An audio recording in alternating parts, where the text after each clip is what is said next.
আশা ইন্দ্রকে নিয়ে এসেছে।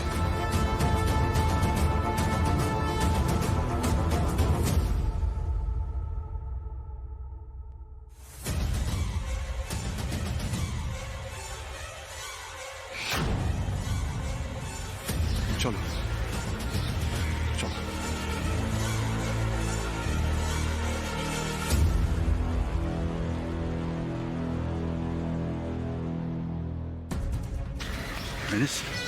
আমাদের উকিলদেরই ডাকো, যেভাবেই হোক আর ছোট কুমারকে বেল করাতেই হবে। স্যার, ম্যাডাম বলছেন আপনার বিরুদ্ধে ওটা সব অভিযোগ নাকি ভিত্তিহীন, আপনাকে ফাঁসানো হচ্ছে। কি বলবেন স্যার? নিবারণ, সাংবাদিকদের আটকাও যেন ছবি না বের হয়। যাও যাও যাও যাও। কি মুশকিল, কেন আপনারা বিরক্ত করছেন? আপনাদের তো আগেও বারণ করেছি, প্লিজ আপনারা চলুন চলুন, প্লিজ চল চল আসুন প্লিজ। কি বলবেন স্যার? কিছু বলুন। ম্যাডাম প্লিজ চলো চলো চলো চলো। স্যার, আপনি কি ষড়যন্ত্রের শিকার? স্যার, আপনাকে কি ফাঁসানো হয়েছে? স্যার স্যার প্লিজ কিছু বলুন স্যার, চুপ করে থাকবেন না স্যার।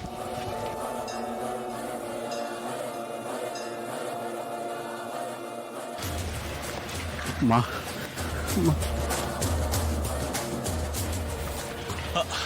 আসুন আসুন।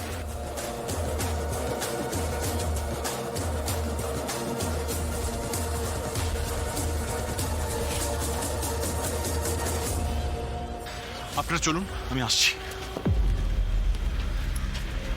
আচ্ছা এসো।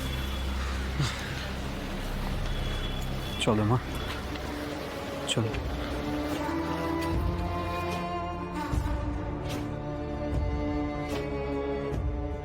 স্যার, হঠাৎ করে মনে হচ্ছে খুব বড় মাপের একটা লড়াই শুরু হয়ে গেল। ধানু দিদির জন্য কিন্তু এটা সহজ হবে না। যাই হয়ে যাক ফুলকি, ধানুকে আমি কোনো মতেই আপোষ করতে দেব না। দেখা যাক বেলটা পায় কিনা, তারপর দেখছি।